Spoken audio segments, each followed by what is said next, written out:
What's up, She Sells Girlies? Episode 13 is a banger. You want to see Scott get passionate? Watch this episode. We talk about, is psychology, strategies, and tactics used in sales conversations, is that ethical or is it unethical? And our view and opinions, it is absolutely going to change your view.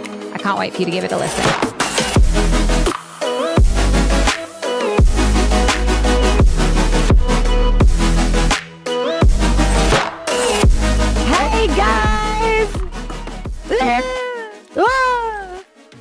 What's going on, everybody? What is happening? Talk to us. Talk to us. What's going on? So episode 13. Whoa. Yes. I'm proud of us. Yeah, I know. Yes, we're doing well. Let's go. It's really funny, right? We were just talking about the topic of this episode, and I articulated myself perfectly. I can guarantee you I will not be able to do the same. Well, you're not if you go into it thinking like that. That's really good. Reframe me. Reframe me. Hang on. All right. If you this is just so perfect. That was not planned, but this is just so perfect because we're actually talking about psychology and is it ethical to use in sales? Yes. And right now, and my girls do the exact same thing before role play. They literally like, okay, guys, I'm just letting you know I'm going to suck at this. And then guess what? They suck. Because their brain doesn't like to be proved wrong. So if you say, I'm not going to articulate myself, guess what's going to happen? You're not, because your brain is going to try and justify that belief. It's a defense mechanism that I do for myself because it puts me in a position where I'm constantly an underdog, which means I can only ever exceed expectations. Until you don't. There you go. A little bit of psychology for you until I don't. But there you go. I've already given myself to the point of failure where it's expected. So it's only an upside. There you go, guys. A little bit of psychology for you, but that is the purpose of this episode, which is about psychology in sales. Because there is a myth out there. There is a belief that using psychology in sales, or like psychology to make people, for people to make decisions, is bad. So it's unethical. It feels icky. Yep. So look, I strongly disagree. That's what I'll say. I also strongly disagree. Very strongly Because I've seen how using psychology in sales in an ethical way can be so incredibly powerful and not for you. This isn't about you. It's for the outcome that you can help your potential client get to in the end. So you just nailed it, right? Ethically. That is the premise of all of this. Because, and this is the way that I explained it off camera, right? Is that like it is a tool, okay? And just like anything that is a tool, it is how you use it. The intent that matters. Exactly. It's the intent behind it. It's how it's used. So it is a tool. Psychology, understanding human behavior, your language, how it dictates people's thoughts and their where their mind goes, right? It is a tool. And just like a tool, like a hammer can be used to build a house. It can put a roof over someone's head. Yet a hammer can also be used to bludgeon someone, right? The hammer itself is nor good nor bad. It is how it is used. Okay, and it's the same thing. Let's just take a moment because that is just so powerful. Yes. It's not the psychology itself that's bad. It's the intent. Yes. How you use it. 100%. And this is, and I'm going to try to articulate it as well as I did. The way that I like to think of it, right, is like I would rather see an expert that is trained and skilled to be able to help me get the best outcome for myself. Okay? There's a reason why doctors, study medicine, because they use the skills that they learn to be able to do the best for the patients. All right. Perfect example. If I have an issue, right, and I go see a psychologist, the psychologist is trained to be able to get me the best possible outcome for myself. So yes, they are using tactics, strategies, everything that they're using it, hopefully ethically, to get me the best outcome for myself. Now, sales is no different, guys. Okay. Provided what you're selling actually helps your prospects, okay? It is your responsibility to use your skill set, use the hammer correctly to get the prospect their best outcome. Worst thing that I could possibly want as a prospect is if I have a problem and I need it solved, is to have someone that has no idea what they're doing, no idea about any of the skills that we train on, and they butcher it, and now I walk out of that interaction and I still have the same problem without it getting resolved. There's a terrible outcome. Right? But just like our hammer analogy, if I think that something might help me and someone is trained, but they use it to manipulate me, which is the negative side, where I think I'm going to get something I'm not, then yes, that can be bad. But at the end of the day, guys, the strategy itself, the skill set is nor good nor bad. It is how it is used. Mm-hmm. And it's all got to do with everyone's perception of the world regardless. Like the word tactic, for instance, if we actually isolate that word, when people hear it, they're like, oh, you're manipulating me. You're using tactics to manipulate me. And this is why using psychology in sales has a bad rep. And we're going to get into that. Yeah. I think the first thing is like, let's actually define what psychology is and how it's used in sales. So understanding human behavior, decision-making, emotional triggers, like language patterns, influence, persuasion. And that's the thing, like persuasion and manipulation, like the only difference, right, is that one is persuasion is for someone's benefit, whereas manipulation would be for someone's negative. Persuasion isn't always for someone's benefit. So here's the thing, right? It literally, so those terms, so there's persuasion and there's manipulation. The difference is literally the intent, okay? So like influence is mutually beneficial, okay? If I influence someone, there is a mutual benefit for the person themselves in making that decision, okay? Now, just like if we go back to my situation of me having a problem that I need help with, I need that person to be influential to help me go across the line, break through my limiting beliefs to better myself, solve my problem, okay? But whereas, I was just going to say, but not only that, like you also need to the psychologist or you know the salesperson to be able to uncover layers, because there's times where you're not even consciously aware of how much the problem is actually impacting you. So if you're just there to have a surface level conversation and the salesperson isn't the expert and doesn't have the tools to be able to peel back those layers, you're not going to be able to connect with a solution that could actually change your life, because you're you're not consciously aware of how much it's actually impacting you. That's so important that you brought that up. I'll tie this off, right? So the manipulation is self-serving. So if I manipulate someone, it is for the intent is for you to get me, comms right? and make a sale. But it's really good that you bring that up, because that is a thing. Like when people learn this stuff, they're like, hey, like I just don't really know how deep to go. Like I get uncomfortable going this deep. And it's like, hey, this isn't for you.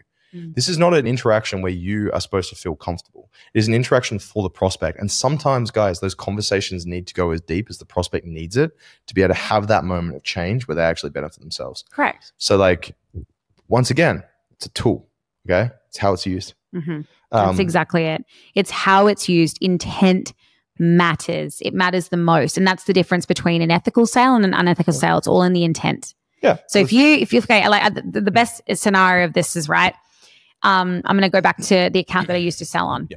If you would have somebody land into your calendar, and we used to have like a type form attached to it where we could read their job, how much money they're willing to invest, a little bit about them, for instance.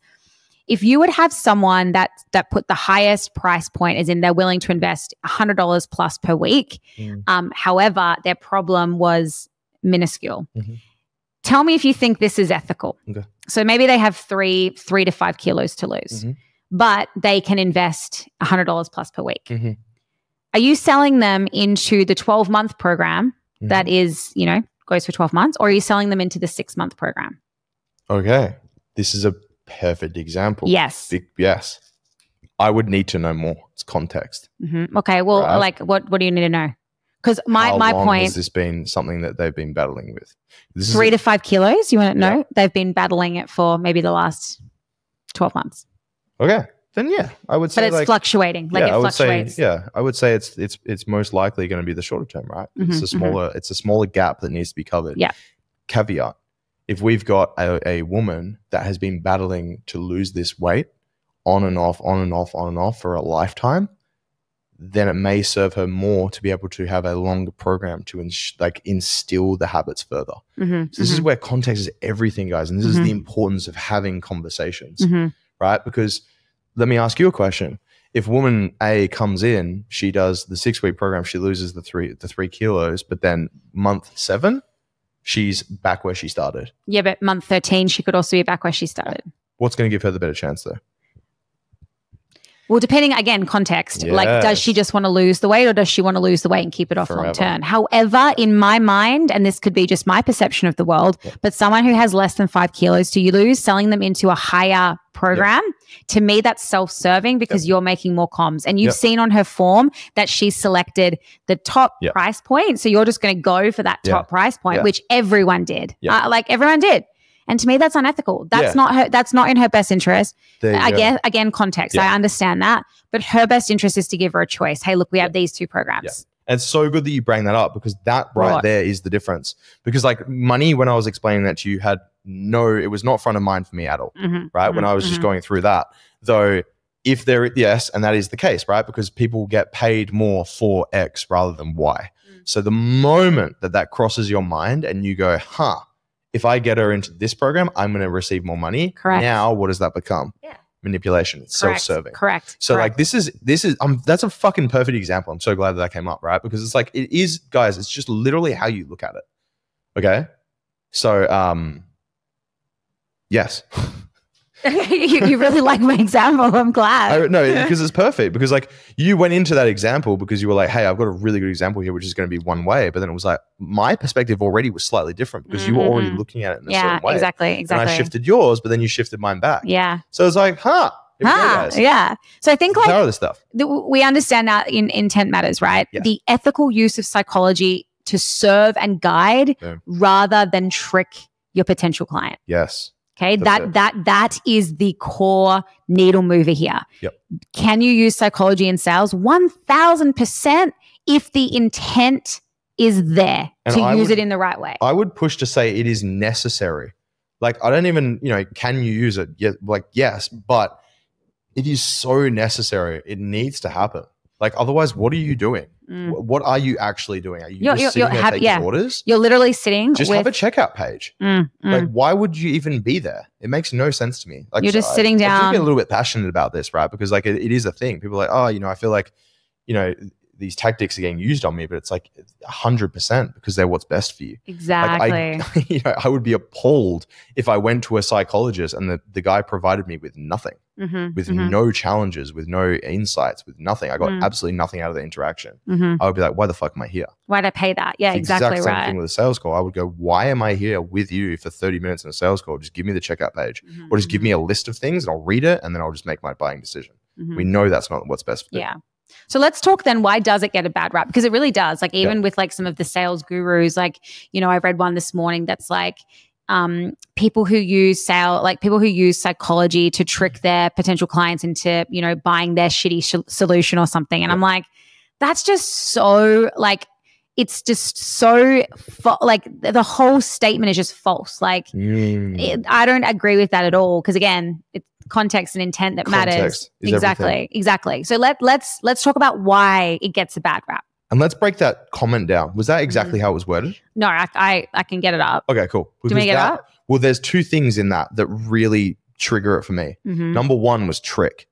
Yeah. Right? The word Let's trick. have a look. Let me just read it. And number two was shitty program. It's like 100%. And this is the thing that it comes down to, which is like, it is all about conviction. And it's knowing that you're actually selling people into something that is going to get them benefit. Okay. Like we can all hand on heart, everyone that is a part of She Sells knows that every single person that comes into our community is better off. Okay. So what that means is that like, that is not a shitty program. This is another reason why sales is so necessary in a business, because you should not be able to sell a shitty program, right? Like the program has to be a benefit. So if I'm a sales rep and I'm a skilled sales rep, which I am, and I am tricking and using these skills and these strategies to get people into a program that I know is questionable or shit, then yes, that is a reflection of me. I shouldn't be doing that, right? So the quote the statement, when gurus want to share the darkest and most powerful psychological sales hacks you can use to play tricks on people to get them to buy your stuff. Yeah, wow, that's worded very. This is interesting because there you go, right? He's kind of used that within the actual. He's used like language within the actual quote to very much sway you to think in a certain way. Yeah, tricks, hacks. Yeah. I mean, darkest.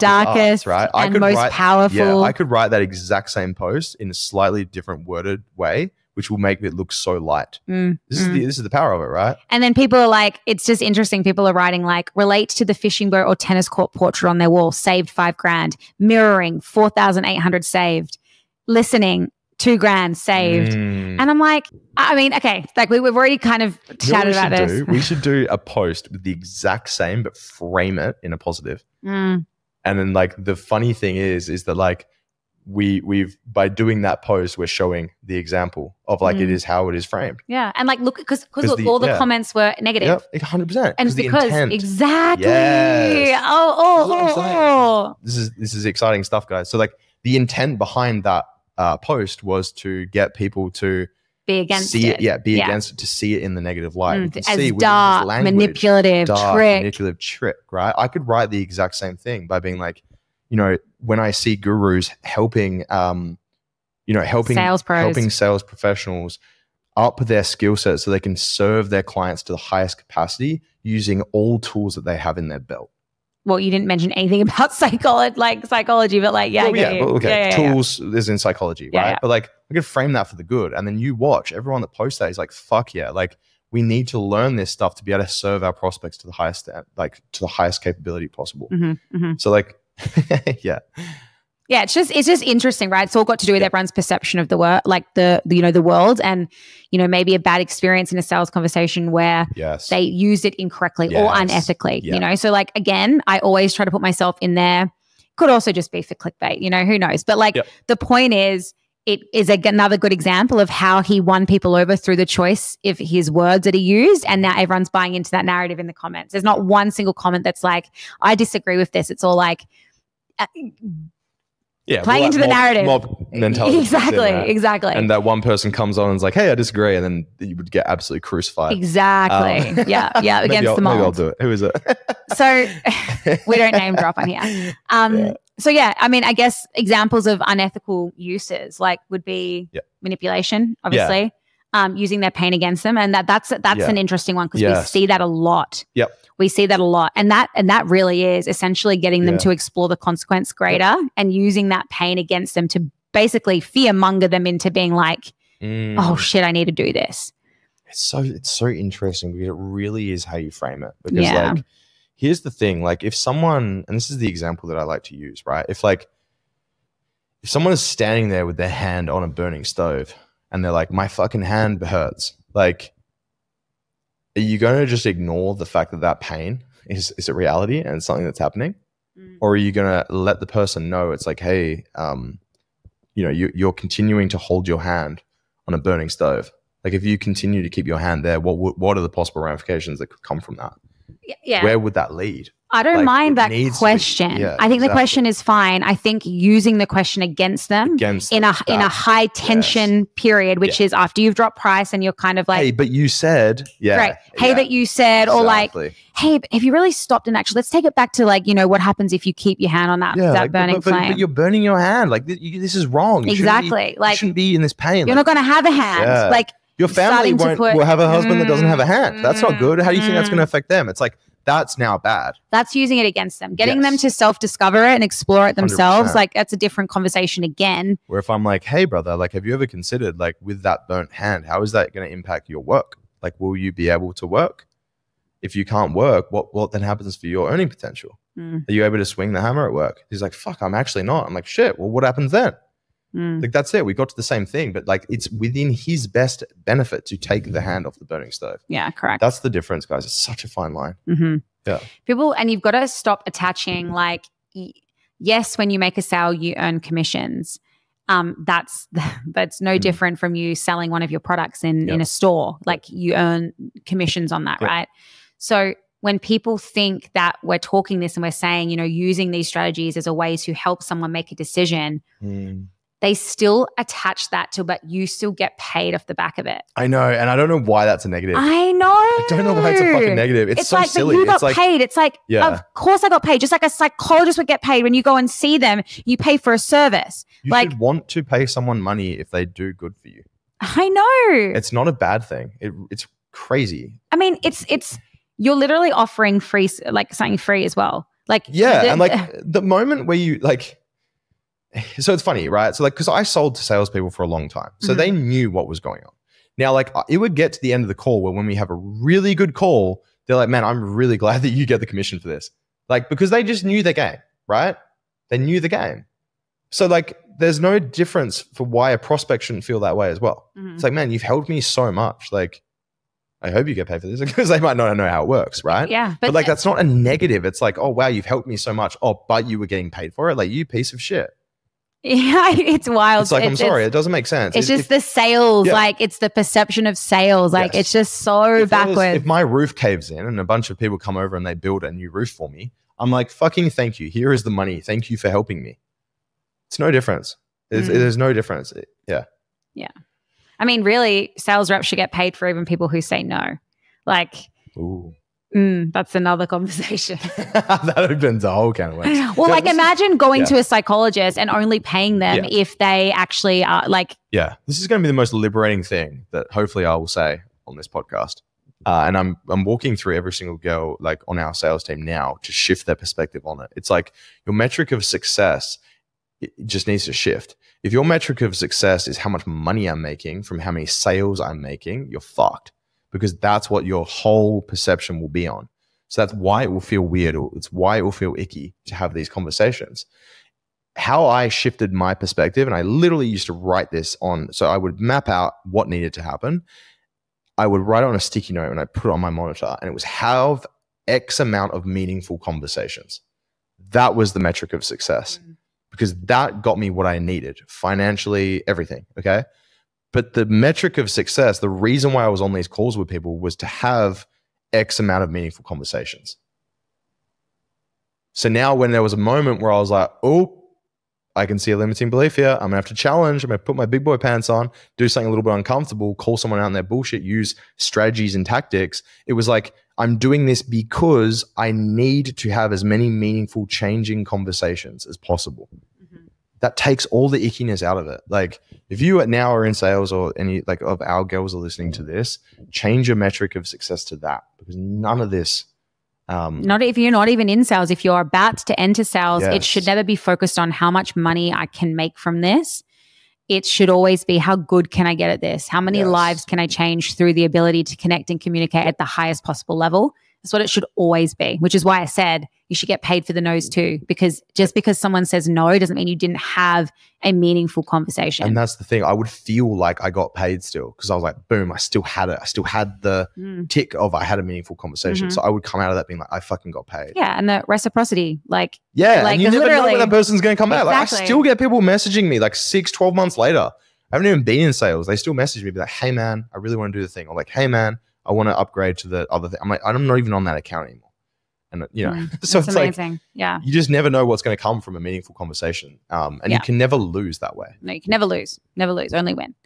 So the positive side of using psychology in sales as a tool with the right intent, so many positives. Empathy-driven sales, building trust, having meaningful conversations, making decisions, assisting in the process of decision-making and making them feel good. You know, in like not only being able to influence someone to take the step to get off the train, but it feeling good, them feeling empowered to do so. Perfect example, right? So doing more interviews now to grow the sales team. There's one girl who I interviewed and she's like, yeah, I was prospect literally like, I don't know, 6 weeks ago. And she's like, yeah, I went through, like put the inquiry through. She didn't book a call, right? So she just put her details in. This is a testament to outbound. It does actually work. And one of our girls rung her out of the blue and she answered it. And she was like, that interaction with that person was so good. She's like, so I was excited to hop on the next call. And then she hopped on the next call. Shout out Tash. And Tash had a sales call with her that managed to put her now in a position where her life is completely different. She's about to leave a job that she's not happy with to be able to, you know, ideally work with us. So like insane. That, guys, like, I'm sorry, but the ripple effects. We spoke about this if before. our sales team were not skilled in these tactics, that would have never happened. No. Now, does that mean that she's better off if we had have just not done this? Like, no, she'd be in the exact same position. So just another, like, just because it's like it triggered my memory. One way to help shift your perspective away from like, I'm making a sale and I'm earning money from this person to like, how many meaningful conversations can I have as your success metric? Stop referring to the people in your calendar as prospects. Like it is just habit for us. Like it we is. say all the time. I catch myself all the time. I have worked really hard, and you will notice if you listen back, like I've been referring to them as potential clients, and that alone just shifts the focus. I mean, like when you think of prospect, what do you think of? Like I'm like sifting through dirt and I'm trying to find like a gem. Exactly. It's not like, it's not great. It's not the best way to describe, and it's not the best, like if we're trying to change the perception of sales, we also want to change our language around how we refer to the people that we're talking to. So true. Even the words like close, like I closed her. Yeah. It's like, I don't like that. Yeah. Like even piff. It's like, did you get a piff? Did I get? It's like, I know we contribute to our own. So much. There's so much that needs to change. There's so much, and it's happening slowly. It really is. Like it is. We talk about all these things, and I've changed the language of how I refer to clients. Like even just like I got her in the end. Yeah. Like there's language patterns that are just like innate within us, and it's just part of sales that we get to work on changing. The easiest framework to run through in your own mind is think of if you were hearing about yourself getting spoken to in that regard, how would you want it to sound? Like I wouldn't want someone to be like, I fucking got him over the line. I closed him, he piffed. I'd be like, whoa. Yeah. But if someone was like, like we had a really good conversation. It was pretty difficult. I was able to serve and guide him and help him make a decision that was going to best serve him. That we worked through together and now he's moving forward to better his life. Like if I heard someone saying that, I'm like, that's exactly what happened. So there's a lot. There's so much to it, guys. So much to it. But ultimately we are in the pro camp for using psychology as a tool. We will say that again. Cannot be more clear about this. It is a tool. Psychology and using the strategies in a sales conversation is intended to be a tool. And if the intent is right, you can have transformational conversations where you really are shining a light on maybe something that they can't even see in themselves. That's blocking them. 100%. So let's end it there. What an incredibly powerful episode. I really like this episode because I feel like you got to speak. No, so hopefully people that like hear this or watch this or whatever can see how passionate I get about this stuff, because like so much so that you wouldn't let me get a word in. So I'm sure you'll get plenty more chances. No, it is like I kind of see it as like it doesn't make sense to me, because like, I would rather a builder or a carpenter show up to help me build my house or solve a problem that I have that has been trained in the skill set. It's the exact same way that I see sales and change. It's like you are an agent of change to help someone get something that is better for them. I need someone that is trained in that. So let me ask you, what's the fucking point? Why don't we refer to ourselves as salespeople? Why don't we? Yeah. So like, for instance, when you book a call, for instance, it's a strategy session or it's a clarity call. Because of the perception. It's because it's been so fucked. It really has over the like last decades. And like, if you listen to any of the old sales stuff, like it really is fucking yuck. Yeah, it is. It's yuck. It's yuck. It is yuck. So anyway. I wouldn't want to be part of sales. That's why we're here. That's why we're pushing forward on the frontier, and we will get there. It might take decades. It might take lifetimes, but like eventually there will be a time where like sales and helping people solve their problems is like an honorable pursuit. We will get there. Yes, we will get there. All right, guys. Thanks for listening. We hope you enjoyed. All right, guys. Bye.